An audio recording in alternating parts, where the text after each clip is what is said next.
Warriors. To another week of the Love Your Life show with me, Susie Pettit, your certified life and wellness coach. And today I have Morgan Adams on the show, who is also a coach. She is a holistic sleep coach for women who struggle with getting a good night's sleep consistently.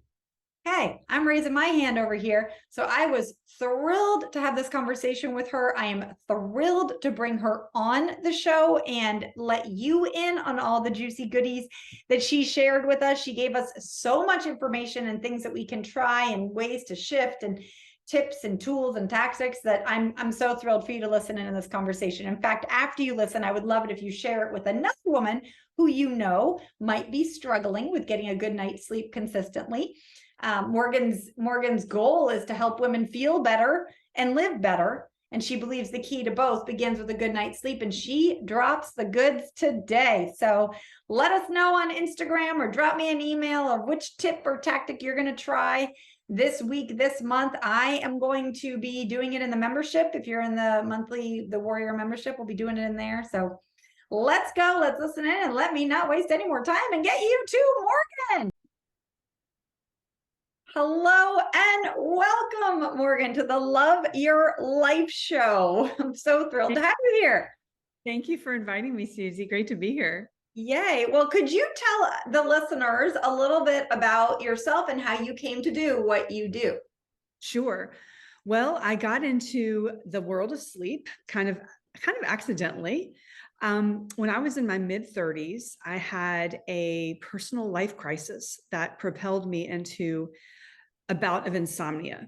And it was the kind of insomnia that probably some of your listeners might be able to relate to. I would get into bed and it would take me 2-3 hours to fall asleep. And that was creating a lot of stress for me to have to lie there in bed for that long. And so what I did was approach my doctor, and I was given a prescription for a popular sleep aid. I will not name the drug, but it's very popular. And at the time, I was a pharmaceutical sales rep. So me receiving a medication didn't seem weird because my world was pharmaceutical drugs. So why not take a pill? Got a problem? Let's take a pill to fix it, right? So I took the pill per doctor's prescription, and it did actually help me get to sleep, and help me fall asleep. But the aftermath, the side effects were profound. They were profound for me. So that looked like a lot of brain fog the next day. I wasn't fully awake until probably noon. I was just kind of in a fog. Wow. That created some work problems for me because I was in a position where I had to produce writing pieces very quickly, in a crisis situation. And I could not write fast enough because I was in such a brain fog. It also resulted in episodes of late night eating. Really just not a good scene overall with the side effects, but I did not know what else to do. So I just suffered through the side effects. And then I happened to meet a wonderful man who now is my husband. Oh, yay. And when we were in the early stages of dating, he said to me, he kind of sat me down and kind of had a tough love conversation and said, it's kind of freaking me out that you take these pills to sleep because you become like a zombie afterward. That really stung, but I knew he was right. And so that was my impetus to stop taking the pills. Now, I did not go about going off the pills in the correct way. I should have sought out professional help, but I decided to just cut the pills into halves and fourths and then just gradually stop taking them. It wasn't easy. I don't recommend doing that for folks who are taking pills. Work with somebody, work with your prescribing physician, a sleep coach. You need a team of people to help you through that. Well, anyway, I guess the stars aligned because I was able to get off the meds, and I slept okay for many years after that. Then there was a plot twist, and that plot twist was March of 2020. Oh, yes. And The pandemic was, I've been in that plot twist, right? we can all relate to that unfortunate plot twist, but that resulted in some more sleep disturbances that were arising. Fortunately, I was able to catch it in time. And I was very proactive, Susie. I really went on the internet and I started to look up ways to get your sleep back on track. And fortunately, I was able to do that. As I began to learn more about sleep during this process of trying to get things on track, I started sharing what I was learning on social media. And I came to find out during this time that a lot of people in my social circle were also struggling with sleep during this crazy time in the world. And I really enjoyed sharing just authentically. And then late in 2020, I had a massive revelation. It hit me like a ton of bricks. I needed to become a sleep coach for women and help other women with their sleep, because I had ironed out all of my issues and I had such a passion for it. So I took it to the next level and I opened my holistic sleep coaching practice in 2021. So I took a year to study and get my certifications, but that is my story of how I ended up where I am now in this awesome world of sleep coaching. I really appreciate you sharing all of that and the vulnerability with the sleep aid or the pharmaceutical. That is something that I know we women think that, like, okay, well, I'll just take this and help. But, you know, just here, because even you saying that you didn't get off it in the way maybe that was right for you, but then you said you halved them and quartered them. I'm like, oh, but come on, Morgan. But I am hearing you say, like, get a professional to help with that. So that's really, I appreciate you sharing that. And also just the knowledge that, you know, even with your background as a pharmaceutical rep, that is not the solution. Can you share a little more about, you know, what you hear now as a sleep coach, what the top complaints are about women and sleep? Yeah, well, in my practice, the top 3 complaints are always trouble falling asleep, which I can, as you know, definitely relate to, staying asleep. So those middle of the night awakenings, and then also the waking up too early tend to be the primary complaints that I am helping my clients with. So that's so very, very common, especially with women who are in midlife. And so what are the side effects of those? Like the trouble falling, because I do know, you know, I'll hear from people, they're like, well, I had trouble falling asleep, but then they stay in bed, you know, for 6 or 7 hours, or the waking up. Like, how does that impact us physically and mentally? Yeah.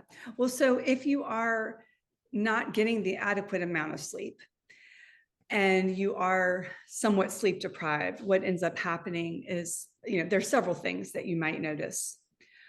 First thing you'd probably notice is being very irritable, snappy, grumpy, raising your hand. I've been myself plenty of times. You also might start to notice brain fog, trouble concentrating, also impaired decision-making, lack of empathy. They've done recent studies showing that people who are sleep deprived, even by one night, are less apt to help people, even someone or strangers. And then another sort of like short-term side effect of sleep deprivation would be food cravings, because when we are short on sleep, we become imbalanced in our hunger hormones, and that creates cravings for sweets and carbs. So, you know, those are some of the main things that I see play out when people are not getting enough sleep. Absolutely. Yeah, that's super helpful. And even, you know, the crave, all of that, it's like, oh, thank you. So I'm not alone that I crave that, you know, more sugary food, or have that feeling of brain fog, certainly the irritability. And yeah, I imagine it affects our aging, you know, all of it. And I guess us women are really good at sort of sucking it up, like, oh, I can deal, you know, and pushing the boundaries. Because I definitely, you know, a lot of the listeners of this show they've got a lot on their plate and they're really high functioning, and, you know, whether they have kids or not, they're just sort of running on all cylinders. And sometimes it's that, like, fitting one more thing in at night because skimping on the sleep it's like, okay, well, that's just sort of their own battle versus, affecting other people. Yeah. What do you say to those women who were just like, oh, I can handle it, I can do it, and it's okay? Yeah. Well, most of the people who, now I don't usually coach clients like that. They're not really my types of clients, because my clients are actually prioritizing their sleep. They're just coming to you recognizing it's important, and they're like, holy moly, okay, right. Yeah, they fully realize the importance, and they've tried all of the sleep tips they've read online.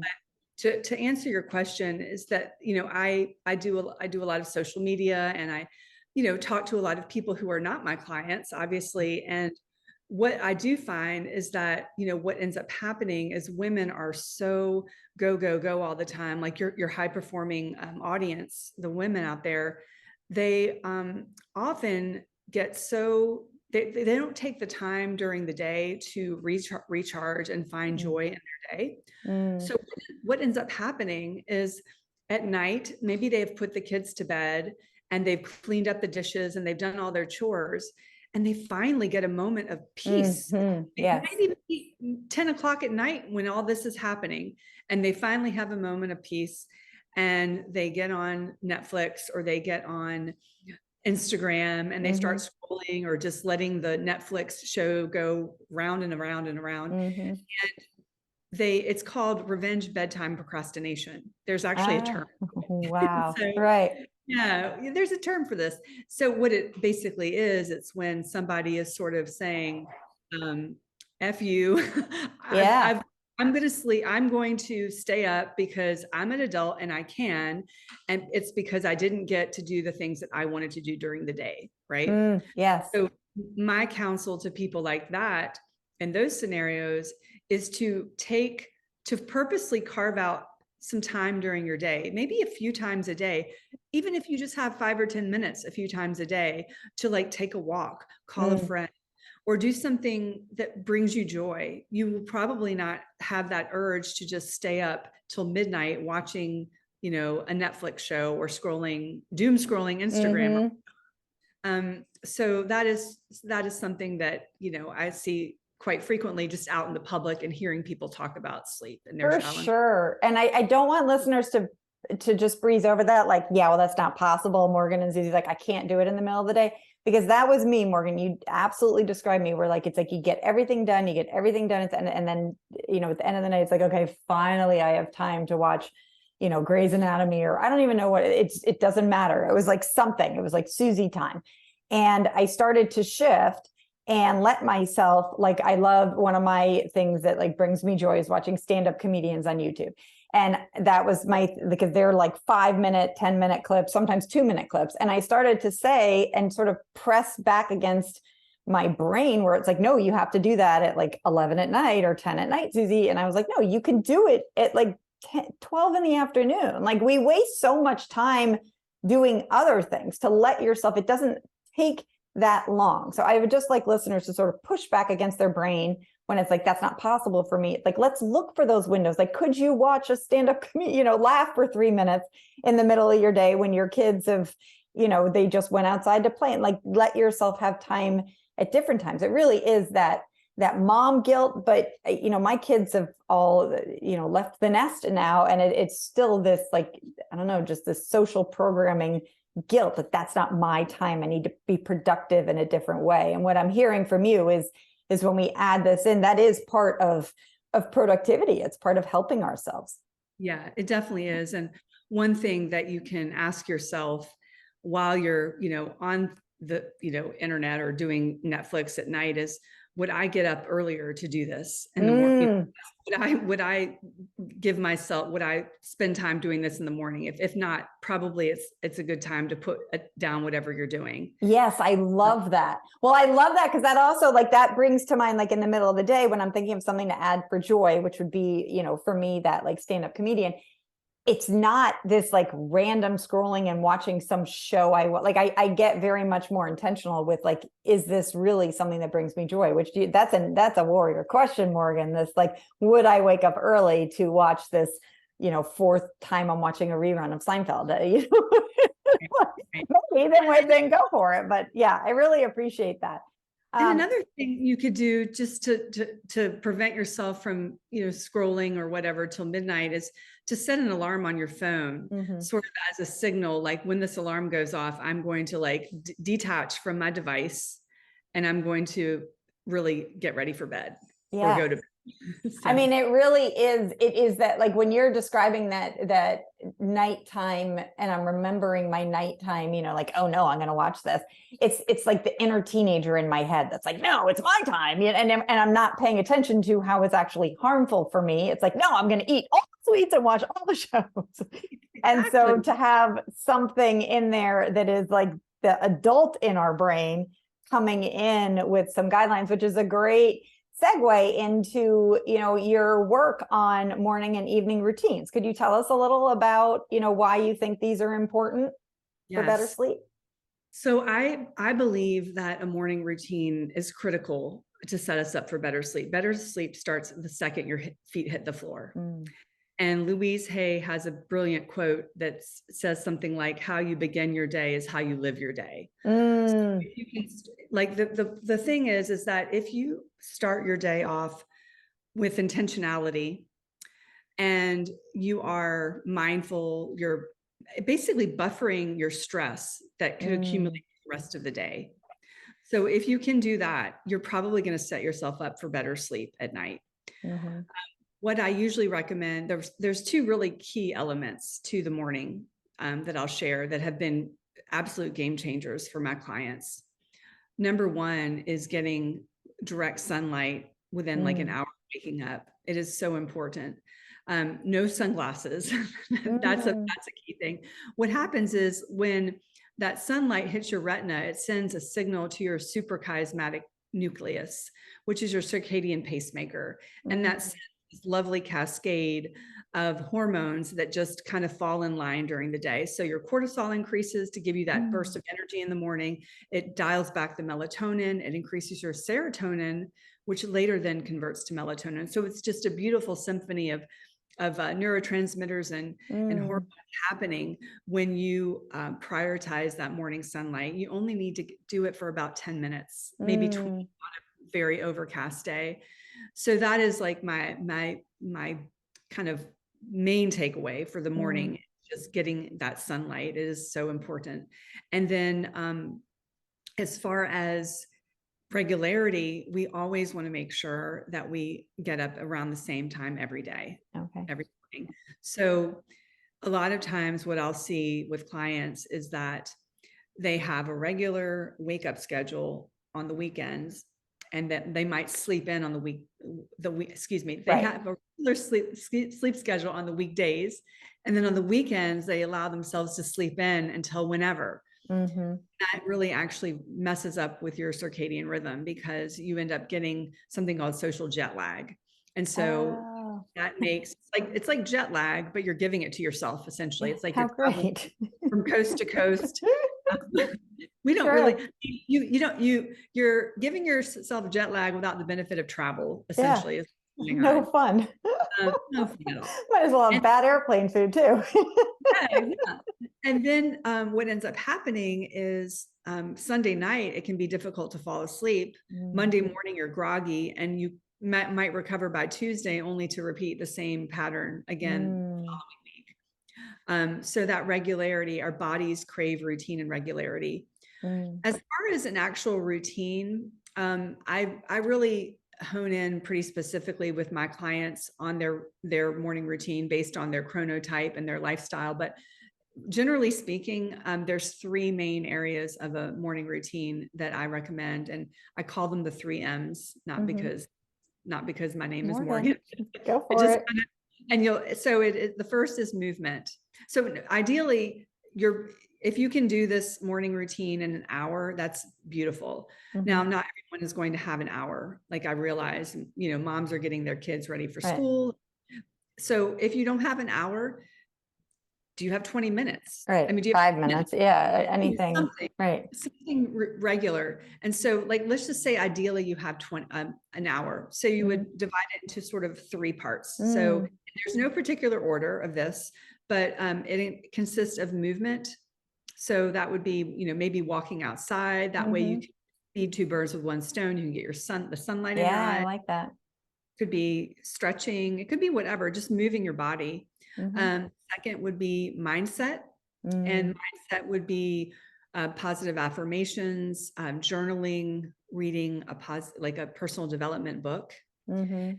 And the third element is mindfulness. So that could be meditation or breath work or just sitting in silence. Mm. So if you don't have a full hour to devote to that, just devote what you can, but try to incorporate all of the elements, because it really does center you and ground you. And I think it does help buffer you from the stresses of the day, which Mhm. accumulate, over the day for a lot of people. And then if you're getting too many stressors over the day, that can actually create a scenario where it's really difficult to turn your brain off at night, and it's hard to get to sleep. So Yeah. I think the morning routine, honestly, is, I think, more important than an evening routine. Okay, interesting. I love the movement mindset and mindfulness. And I just, for listeners, again, it's like, just try any part of that. Again, on the Love Your Life show, we're all about small actions, like start small. So say you don't have an hour. I mean, what you just described, Morgan, like you could do it in 12 minutes. I'm like, you take a walk around the block, for 10 minutes or, whatever. At the end of the walk, you come back, you just sort of stand outside your house away from everything, set your intention for the day with your mindset, and think of how you want to feel, and then close your eyes and take 3 deep breaths. Like, we don't have to make it as hard as and you start there, and then you can expand, and maybe on weekends you do more, and maybe on certain days of the week when someone is watching your kids, you do whatever. But I really appreciate that, and yeah, I'm gonna try that. I do pieces of that, but to bring some intentionality to it I will commit to that. What about the evening routine? Well, the evening is very important too. So generally speaking, this is a general kind of guideline for a good evening routine, and it's called the power down hour. Okay. So again, this is an hour, but again, if you can't devote an hour, a half hour. So there's 3 main components of that. There is 20 minutes or so getting ready for the next day, preparing lunches, laying out your clothes, putting the dishes away, whatever. The second part of that routine is your hygiene. You're brushing your teeth, you're washing your face, maybe you apply a nice mask, just like, really treating yourself well. And then the third component of that is something that's relaxing. And this is where it can be a little kind of not tricky, but what's relaxing to you might not be relaxing to me. Right. So I could list out like a bunch of things that, could be relaxing, but everyone needs to kind of find their own thing that relaxes them.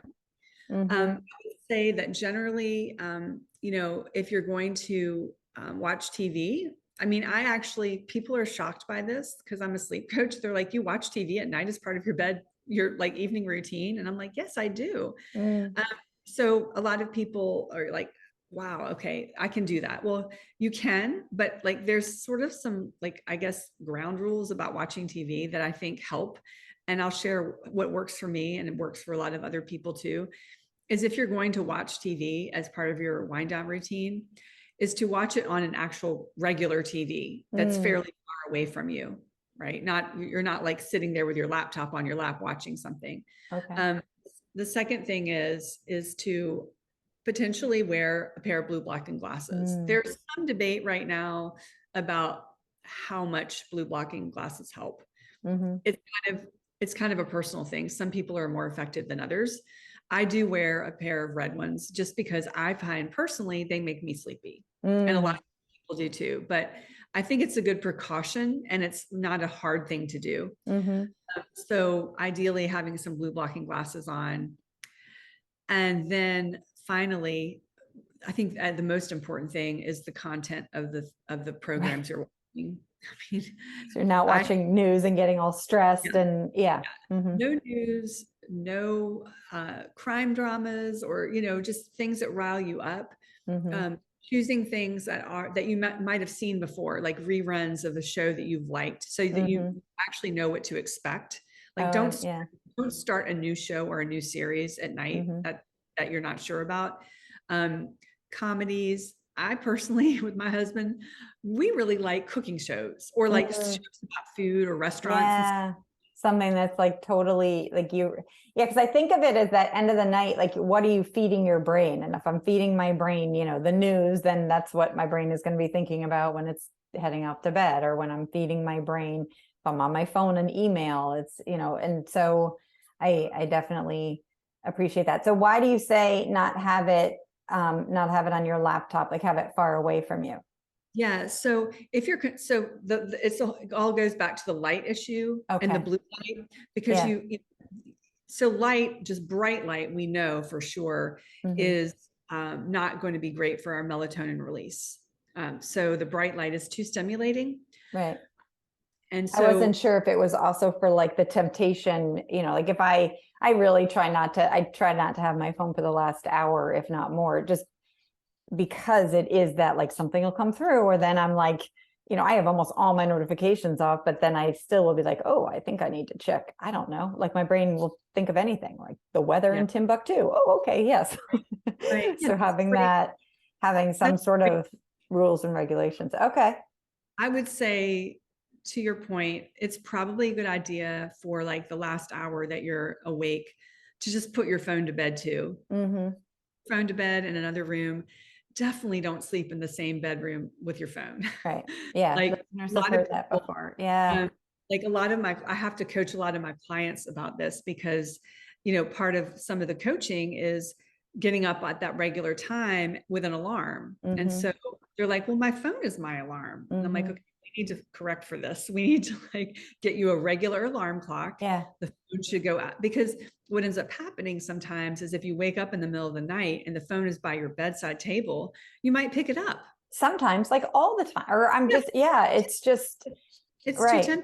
No. So remove the temptation altogether by putting it in a closet so that you could, if you have to use the phone as an alarm, you could still hear the alarm go off. That's so funny you say that. I literally, before when I was living in the States, I had an old iTouch thing that wasn't hooked up to any Wi-Fi, and that was my alarm. It was just like basically and that was fine. But now I haven't gotten to the store yet to get an alarm clock. So I do use my phone, but I keep it, the bathroom is off of my bedroom, and I keep it in the cabinet of the bathroom because I don't even want to see it if I wake up in the middle of the night to go to the bathroom, because I know I'll grab it. It's just, so I'm just like, it's in there. And yes, listeners, I can hear it. Like we're always like, oh, I won't be able to hear it. Yes, you will. Like it's all okay.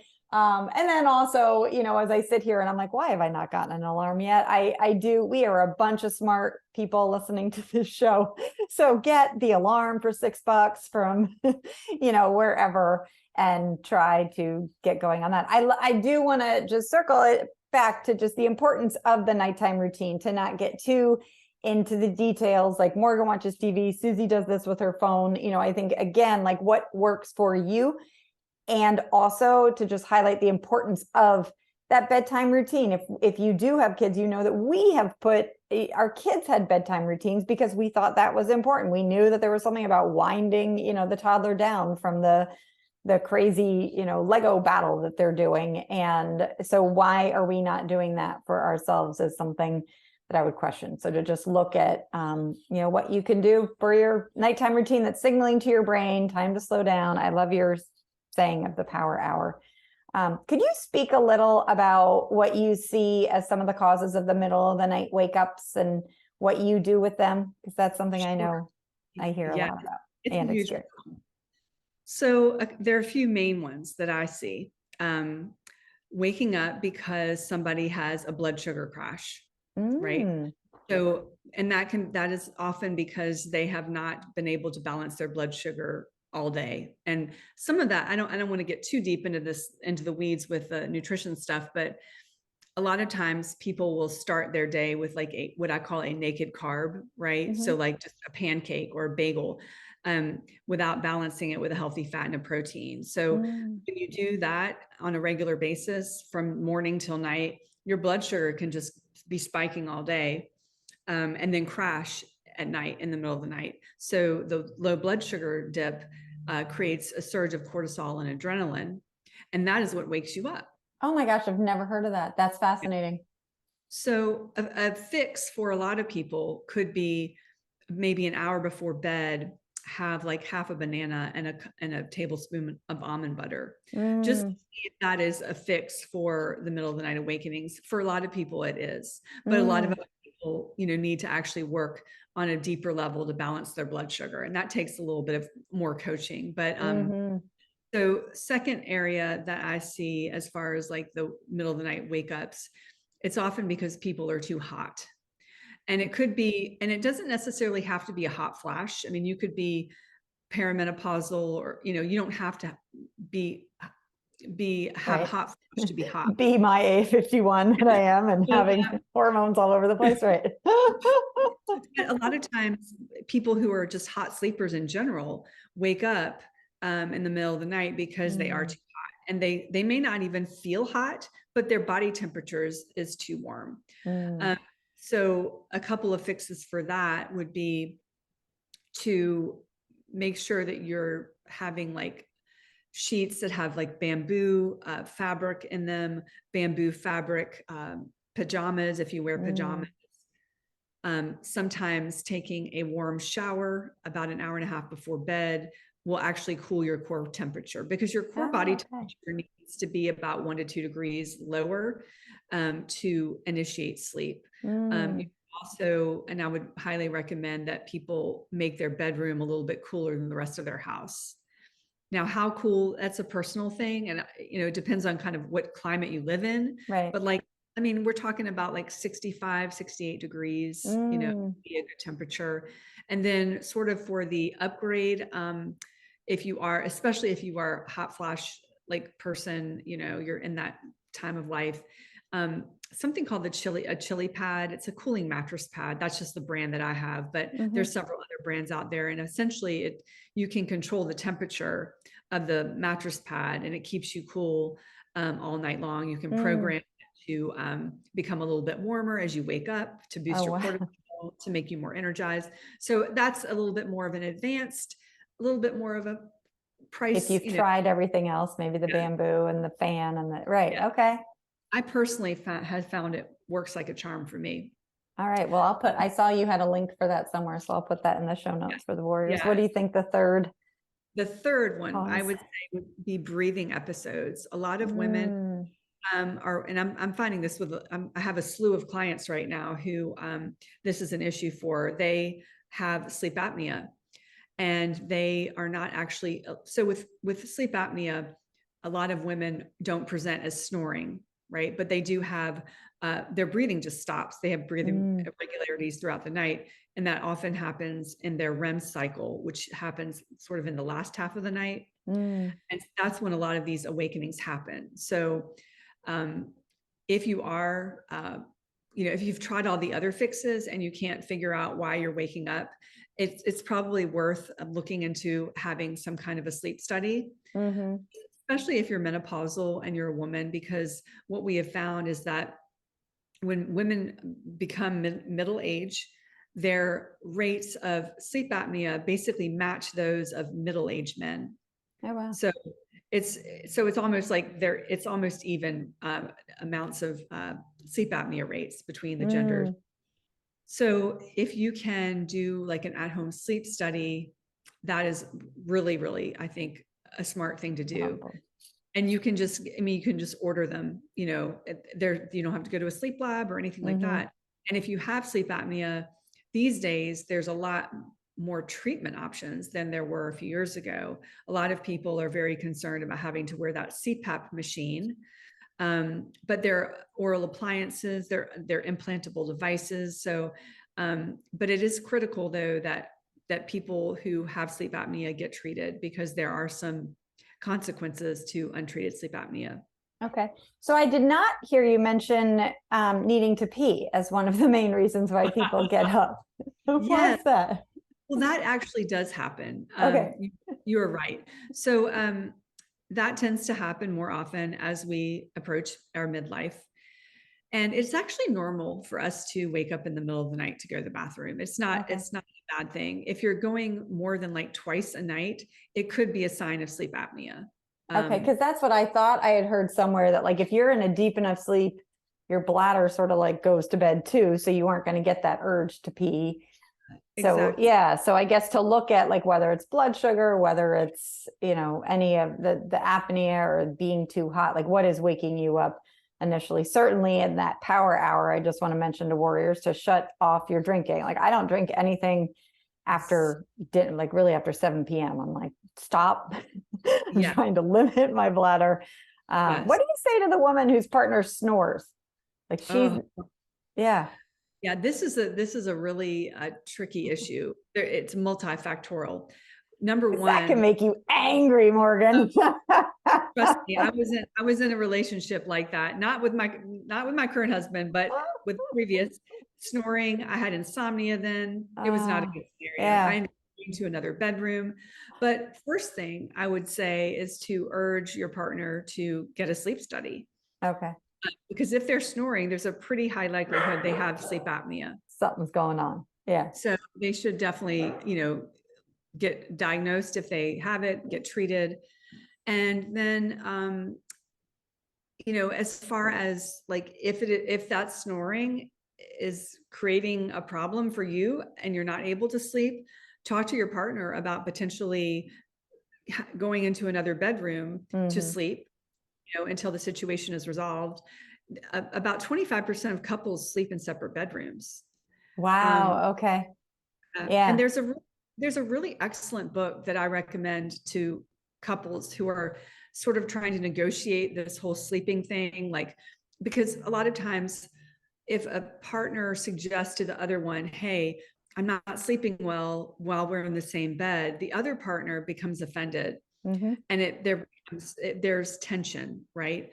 So there's a book called Sharing the Covers, Wendy Troxel, and she just goes really deep into the whole topic of how to deal with these issues of snoring in a partnership.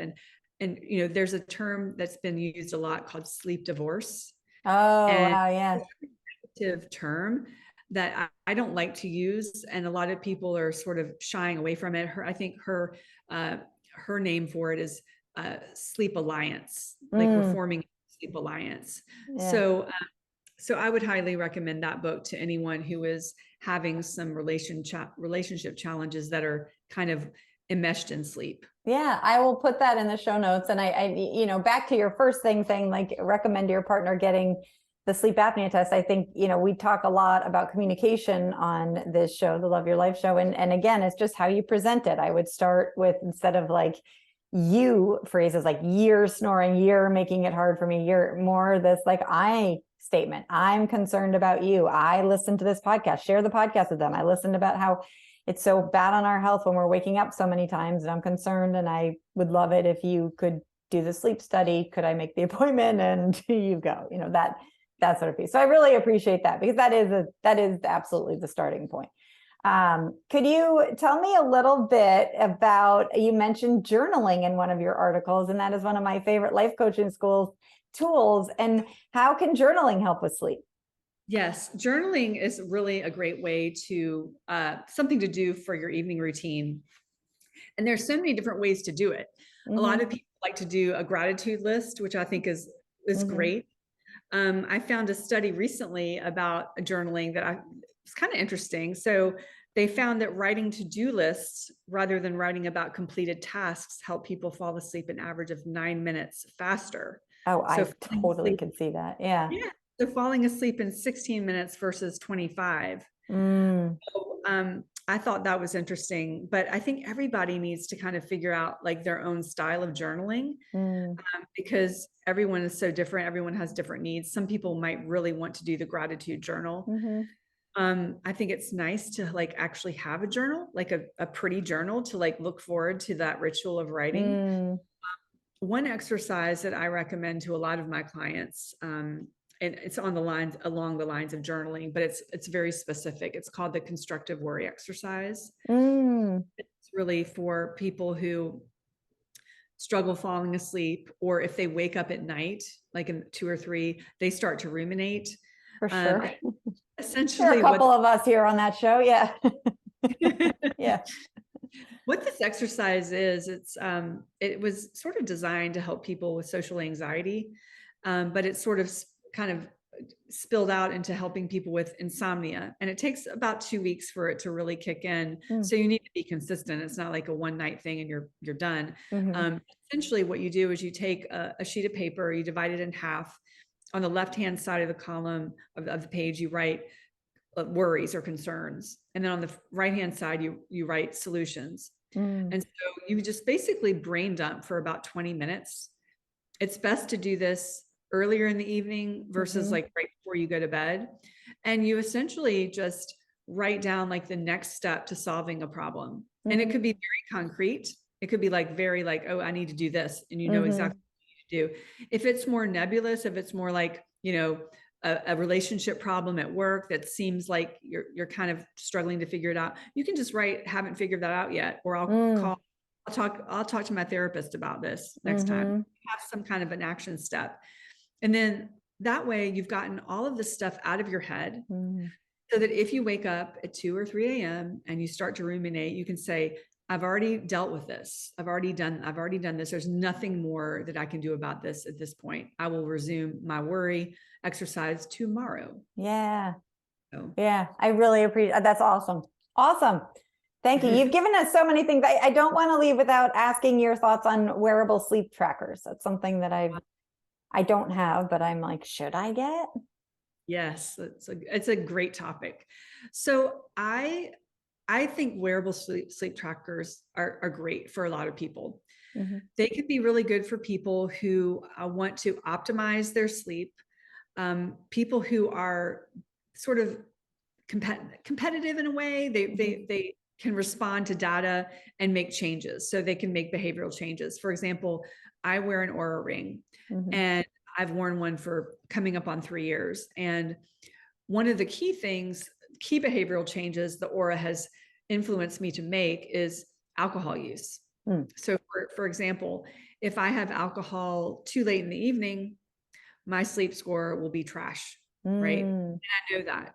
So it kind of keeps me on the straight and narrow a little bit more with. Oh yeah. Like to get that immediate feedback is because usually we're like, oh, I don't think it's affecting me. Oh, wow. Okay.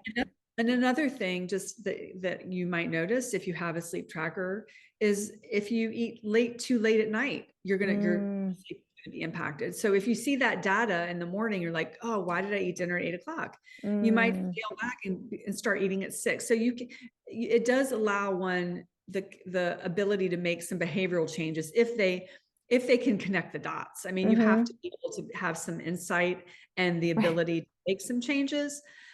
Now, where I find sleep trackers to be a little precarious are for my clients who have insomnia, right? They tend to be a little bit more anxious, wound up, and they usually find that tracking their sleep makes them even more anxious about their sleep, right? It's like, oh my gosh, now I'm 5 minutes late. Yes.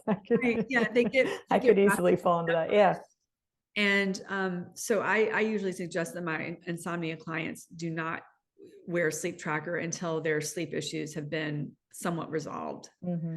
But they're great. I think they're always developing. There's so much technology happening. It's going to be a whole different landscape with sleep trackers in 3 to 5 years. I think one thing that should be noted though is that when you're looking at the sleep staging of all the sleep trackers, so that's basically looking at the REM sleep and the deep sleep, there is a lot of inaccuracy there. So the accuracy amount is about 50 to 60% on the for the REM and deep sleep stages. So I try to coach people, don't get too wrapped up in those because we don't think they're super accurate. So you want to look at more of like a trend line and not freak out if your deep sleep is like 9%. It could be because your ring is too tight. Okay. Or too loose and the sensors are not, acting appropriately. So I think that's just one thing to note about the sleep trackers. And eventually they'll probably get them to a science where you can measure those stages more accurately, but we're just not there yet. Yeah. Oh, that's super helpful. Thank you. Do you have affiliate links for those if I share them in the show notes or for any of that? I am an Oura ring person, but they don't really have they haven't allowed be an affiliate Right. yet. Yeah. I don't Okay. know why. I talk Right. about them all Come the time. on. Right. All It's right. Well, about I'll put some of that. I know the chili pad and that sort of stuff. So Yeah. if people are like, oh my goodness, I need more Morgan in my life, I will have your links for LinkedIn and Instagram. You do definitely like run over Warriors and follow her on Instagram. Is there, how would they start taking the next steps with you? Where should I send them for that? So my website, morganadamswellness.com, has a couple different options to kind of come into the world of, sleep a little bit more in depth. I have a download called the Sleep Sanctuary Checklist about how to organize your bedroom for better sleep. I also offer a free consultation for folks who are thinking about getting some extra help and having a sleep coach kind of get them back on track. So okay, I will put all those links in the show notes. This is airing right at the end of November. I should have, it's smbwell.com/226. So go to that and you will get these links. And yay, thank you so much, Morgan, for coming. You've given us so many things to think about and actual tips that we can use. And I know sleep is something that causes listeners so much stress, not only when we're not getting it, we're more stressed, but also the thought of, am I getting enough? Am I not doing it? And you gave us so many areas where we can start. And I'm just going to encourage listeners to choose one and start small and get going. And then let us know on Instagram what you're doing and tell Morgan how much you appreciate her guidance and expertise. Thank you so much for coming. Thank you, Susie.